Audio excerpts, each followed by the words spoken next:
Hi, this is Alex Kudryavtsev from Cornell University. Many environmental education programs are designed to improve environmental knowledge among program participants. Today, we'll talk with Lauren Watkins about environmental knowledge as an outcome of environmental education. She is the manager of conservation education at White Oak Conservation, a large international conservation organization in Florida. Lauren also works with the National Science Foundation on interpretation of ocean and climate science. Her research interests are related to interpretation and communication about climate change to any audiences. Hi, Lauren. Hi, Alex. Can you tell us what is environmental knowledge? Environmental knowledge is essentially the amount of information that someone might have about an environmental issue or an ecosystem or any component of an ecosystem. And sometimes having this knowledge also deals with the person's ability to synthesize this information that they gain in meaningful ways that might benefit the environment. And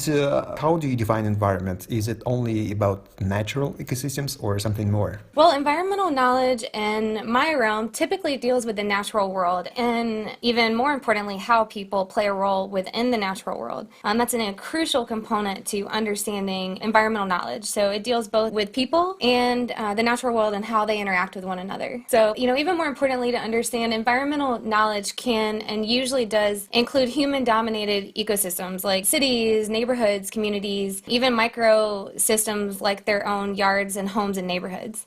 Since we talk about environmental knowledge, I just remember there are different similar terms like environmental literacy, environmental competence. Do you think they are the same or related? How do we define environmental knowledge comparing to those other terms? Great question. So environmental knowledge, again, is possessing some amount of information about the environment that is quite different, in my opinion, from environmental literacy and environmental competence. So with environmental literacy is different because a person is environmentally literate when they can apply their environmental knowledge and possibly change their behavior based on this knowledge because they might understand the importance of some of the information that they possess. So for example, someone might know a lot about the water cycle. If they're environmentally literate, they might change their behavior to act in a way that benefits the water cycle by conserving water at home because they understand that they play a role in this system. So they take that knowledge a little bit further and make informed decisions about their own life to improve the well-being of natural resources. Okay, so why should we care about environmental knowledge in the first place? Like why so many environmental education programs are designed to foster environmental knowledge? Well, essentially, people are information-seeking organisms. People are constantly trying to make sense of the world around them. So they do this through observations, experiences, and seeking information from each other. And because people have to constantly make decisions, we need information to do that well. The literature does show that information is not the only thing that we need to change behavior. So taking environmental knowledge one step further and leading to environmental competency is really important so that people can take their knowledge to the next level and make decisions that benefit natural resources. So an example, going back to the water cycle, most of us learn about that in school, but just because we learn about that doesn't mean that we'll grow up to be passionate water conservationists just because of our exposure to this in school. So people that typically take their knowledge and translate that into action might have a set of values or friends or life experiences that make them take it to the next level. So doing that is an incredible step to conserving the environment, but we can't do that without environmental knowledge, which is a huge component of environmental education programs. Okay, and are people who participate in environmental education programs, are they passive consumers of that environmental knowledge, or is there a way for them to help generate more knowledge through environmental education programs? Yes, environmental knowledge can be imparted in many different ways rather than simple fact-based informational methods. In my opinion, the best approach to environmental education programs are programs that reveal the environment and its resources in a meaningful way. So that might be something experiential like a nature hike or touching animals, but these approaches kind of involve a level of discovery so people create a more meaningful experience. So the goal of these types of programs that are not just passive but really put the person in the driver's seat of retaining their own informational or their own environmental knowledge are really crucial to helping them, again, take one step further further in acting. So instead of just knowing about the environment, it could lead to them caring about the environment. Just passive programs that impart knowledge on people doesn't always lead to behavior change. This is called the knowledge deficit model. It's really interesting by Wesley Schultz, and it shows that knowledge only helps people take action if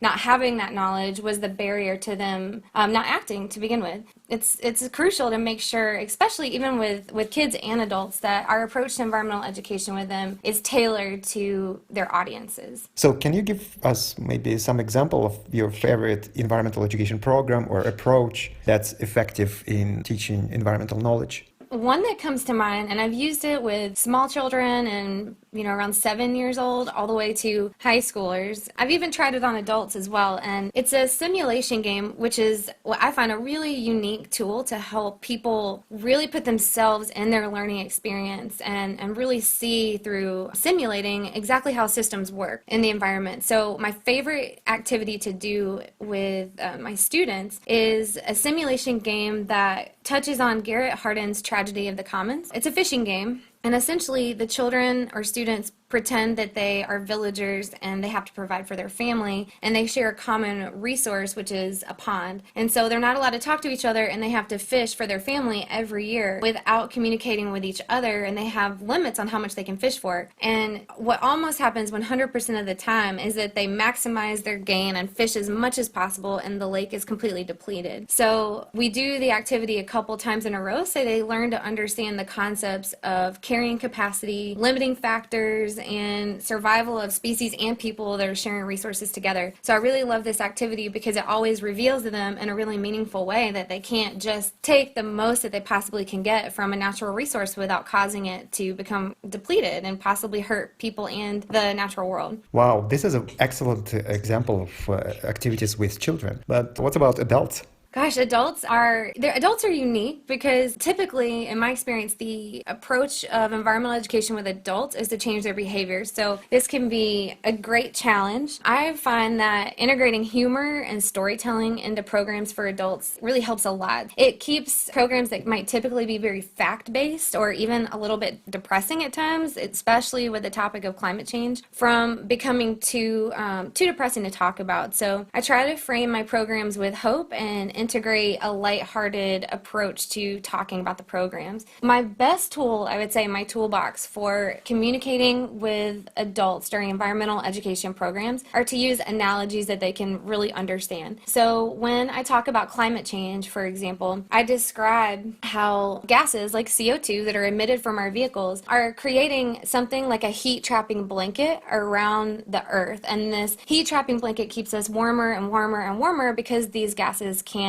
get out. So using an analogy like that helps them understand, like, oh, I can relate to that. So I might take that a step further and say, can you imagine walking around in the heat of the summer in wool blankets, just covered in blankets, and eventually you'd be very uncomfortable. And so this is what's happening to animals and people on our earth right now because of how we're impacting climate change. I also wonder, do you have any ideas to measure environmental knowledge? I don't know, before and after program, or like how do you evaluate the impact of your program? Well, that depends on the objectives of your program. If you're just measuring baseline information or you're measuring for comprehension, then you can do that with surveys. That's a really traditional way that people measure environmental knowledge. Something that I like to use are mind maps, and you can find apps online that are great for this tool. So after a program, people can get together and create a mind map of the information that you gave them and show how all these pieces are connected in this environmental education program. So if it's a program about Florida panthers, for example, they might start this mind map with the Florida panther and branch it out and show how all these different factors such as people, highways, prey availability impact the Florida panther. So it reinforces that program with a visual that they can see and maybe commit to memory next time they're thinking about the topic instead of just having text to try to memorize. And do you remember any environmental education programs that inspired you to become an environmental educator? Oh gosh, I've been through a lot of environmental education programs. That's hard to pinpoint one, but I do recall an experience that made me realize I really wanted to work in environmental education.